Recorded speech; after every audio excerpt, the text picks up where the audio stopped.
What we've got before me today is one of my absolute favorite American long rifles to ever come through Rock Island Auction Company, and that's saying something. We have had some absolutely amazing golden age American long rifles over the last several years, but this rifle has everything going for it. I mean, if you look at it from the muzzle all the way to the butt, it has every attribute of the golden age you can imagine.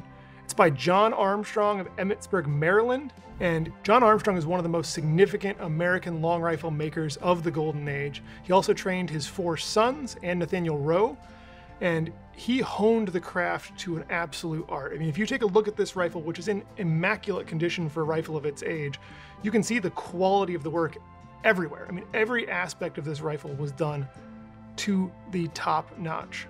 So if you take a look towards the muzzle here, this one is a true rifle. It is not a smooth rifle. It remains rifled. It's about 44 caliber.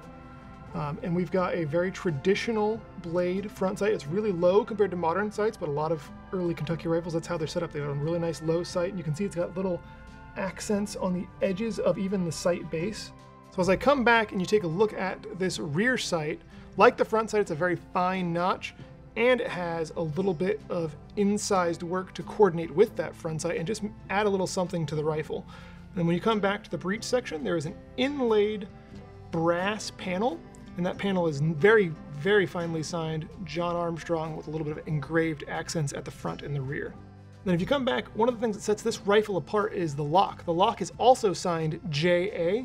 And as I mentioned before, this rifle was made as a percussion rifle. Some people cut the Golden Age off at the beginning of the percussion era, but what this Armstrong rifle really shows you is Golden Age American long rifle makers continued to produce Golden Age style rifles into the very early percussion era. And this gun is an early percussion era firearm, but it's got all the hallmarks of a Golden Age rifle.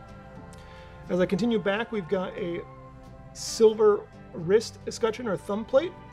You can see there's some nice shaping to the front of the comb, and then a gorgeous Golden Age style engraved and pierced patch box.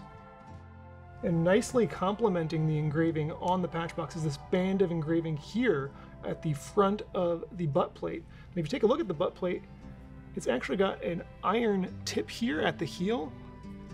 And then when I flip the rifle over, you can take a look at some of the really stunning work on the cheek piece side of the rifle. If you take a look along the left side here on the forend, you can see the silver hunting star style wedge escutcheons that go all the way down the forend. We've got some nice gradrooning effect carved here in front of the side flat. And then the side plate is very, very beautifully engraved, very handsome aspect of this rifle. You've got raised relief carving again up here around the barrel tang. You've got these silver heart inlays at the drops. And then this carving right here is what really sets this rifle apart from me. I know I mentioned that this gun is my favorite. This is one of my favorite aspects of this gun. If you look at the way this carving flows, I mean, the shaping of the front of the comb just perfectly comes down, but not a straight line. There's a nice little change here as it comes down, and it sweeps through perfectly through the cheek piece, straight into this raised relief carving here at the left side of the butt behind the cheek piece. And that continues on along underneath the cheek piece and back onto the wrist. So in addition to the beautiful carving on that left side of the butt, I also really love this American Eagle engraved silver inlay on the cheek piece. It really sets this rifle, you know, as a piece of Americana. And this is definitely my favorite rifle in our upcoming August premiere auction.